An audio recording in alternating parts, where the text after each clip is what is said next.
Hello everyone, আসসালামু আলাইকুম। আশা করছি সবাই ভালো আছেন, যে যেখানে আছেন।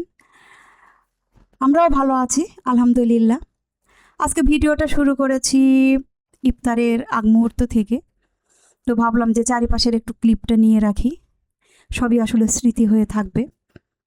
তো এই যে দেখেন, একদমই লোকজন কম, সবাই দেশের উদ্দেশ্যে চলে গিয়েছেন ঈদ করবেন, তাই আত্মীয় স্বজনের সাথে। তো যাদের বাবা মা আছেন, শ্বশুর শাশুড়ি আছেন, অনেক আত্মীয় স্বজন আছেন, তারা তো আসলে দেশে যেয়ে ঈদ করবেন, এটাই খুব স্বাভাবিক।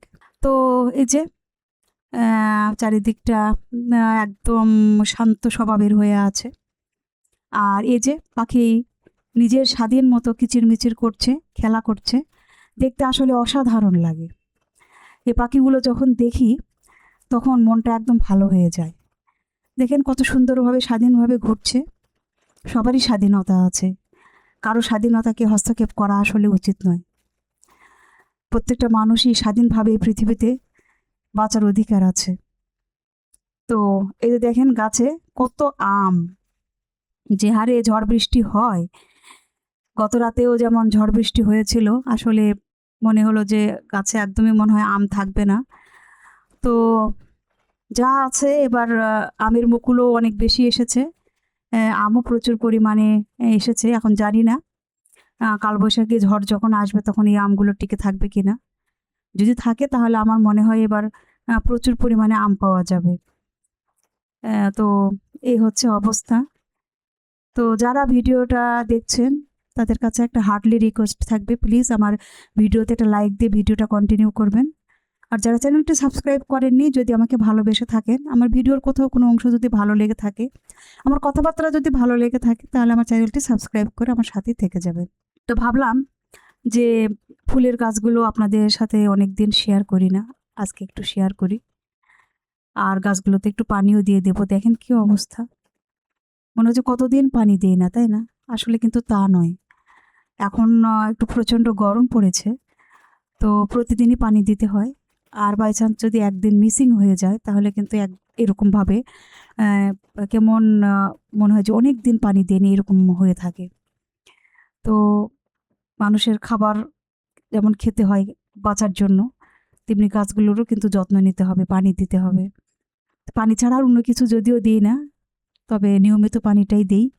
আর দুটো টব রয়েছে, ওই দুটোতে এখনও গাছ লাগানো হয়নি। তো ভাবছি দুটো গাছ নিয়ে এসে লাগাবো। শুধু টব এমনি ফেলে রেখে তো কোনো লাভ নেই। যদি দুটো গাছ লাগাই, ফুল ফোটে, মনটা ভালো হয়ে যাবে। কারণ ফুল ভালোবাসা না এমন কোনো মানুষ আছে বলে আমার মনে হয় না।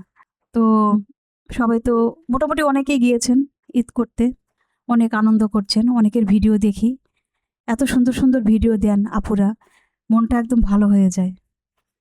আমাদের আসলে কেউ নেই, আমরা কোথায় যাব? যেখানে থাকি সেখানেই ঈদ করছি। তো আসলে বন্ডিং একটা অন্যরকম জিনিস, যেখানে ঠুনকো কথায় ঠুনকো কাজে কখনো ভেঙে যায় না। আর যারা ভাঙার চেষ্টা করে তাহলে তো ভেঙেই যাবে। এই যে ইফতার বানিয়ে নিয়েছি, মজার মজার ইফতার। এখানে ছোলা বানিয়েছি, বেগুনি বানিয়েছি, আলুর চপ, পেঁয়াজু, তারপরে তো ফ্রুটস আছে যেগুলো থাকে প্রতিনিয়ত, পাঁপড় আছে। তো আল্লাহর কি ইচ্ছা, তাই না? আমরা প্রতিদিন কিন্তু ভাজা পোড়া খাই। রোজার একটা মাসই খেয়েছি, আল্লাহর অশেষ রহমত, যে কোনো সমস্যাই হয়নি। অথচ রোজা পার হয়ে যাক, একটা পেঁয়াজু খাবেন, দেখবেন যে গ্যাসের এত বেশি সমস্যা, মানে গ্যাসের ট্যাবলেট খেয়েও ভালো হয় না। অনেক সময় ডাক্তারের শরণাপন্নও হতে হয়, এমন অবস্থাও কিন্তু হয়েছে। ডাক্তার কিন্তু দেখে বলে যে কিছুই হয়নি গ্যাস থেকে, অথচ গ্যাসের ট্যাবলেট কিন্তু খাওয়া হয়েছে। আর এই রমজান মাসে সারাটা দিন না খাওয়ার পরে যখন ইফতার টাইমটা হয়, তখন আমরা এই ভাজা পোড়াগুলোই খাই। কিন্তু আল্লাহর অশেষ রহমত, আমরা কিন্তু সুস্থ আছি, ভালো আছি। একটা মাস ধরে এত কিছু ইফতার খাওয়ার পরেও, এত ভাজাভুজি খাওয়ার পরেও আল্লাহ আমাদেরকে ভালো রেখেছেন। আল্লাহর কাছে লাখো লাখো কোটি কোটি শুকরিয়া। সবসময় আল্লাহর কাছে শুকরিয়া আদায় করি, ভালো আছি, সুস্থ আছি, এরকম যেন ভালো থাকতে পারি। সবসময় ভালো থাকারই চেষ্টা করি, জানেন? মানুষকে ভালো রাখারও চেষ্টা করি, কিন্তু ভাগ্যের কি নির্মম পরিহাস যে অনেক সময় নিজে ভালো থাকতে পারি না, মানুষকে ভালোও রাখতে পারি না। কোথা থেকে এক উটকো ঝামেলা আসে, সব কিছু তছনছ করে নিয়ে যায়।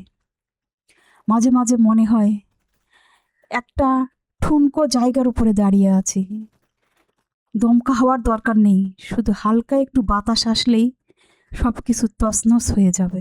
জানি না এভাবে কতদিন চলবে। তো সবার কাছে দোয়া কামনা করি, ভিক্ষা চাই যে সবাই আমাদের জন্য দোয়া করবেন। আপনারা যেমন ভালো আছেন, আমরাও যেন ভালো থাকতে পারি।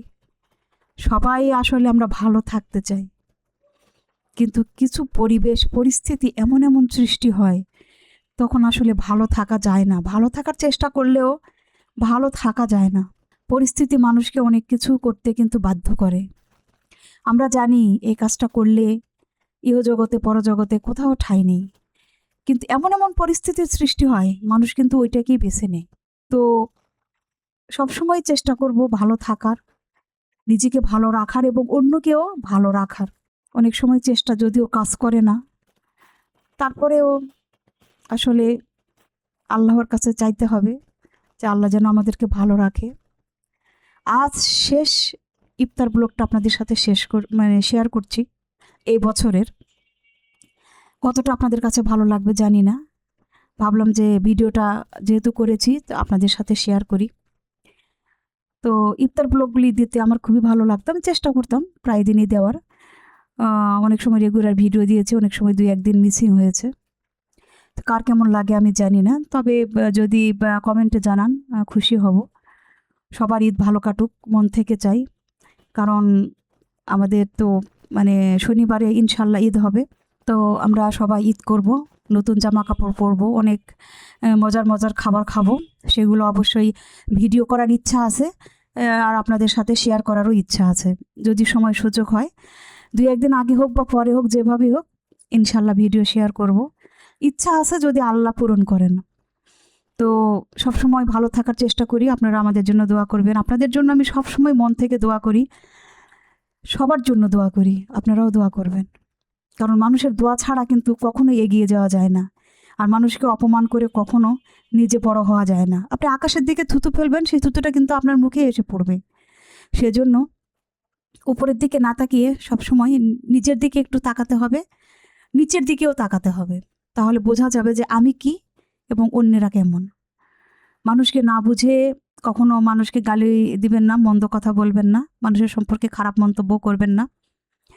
তো সবাই ভালো থাকবেন, সুস্থ থাকবেন, সবার জন্য মন থেকে দোয়া করি। সবার ঈদ ভালো কাটুক, আপনারা দোয়া করবেন আমাদের ঈদ যেন ভালো কাটে।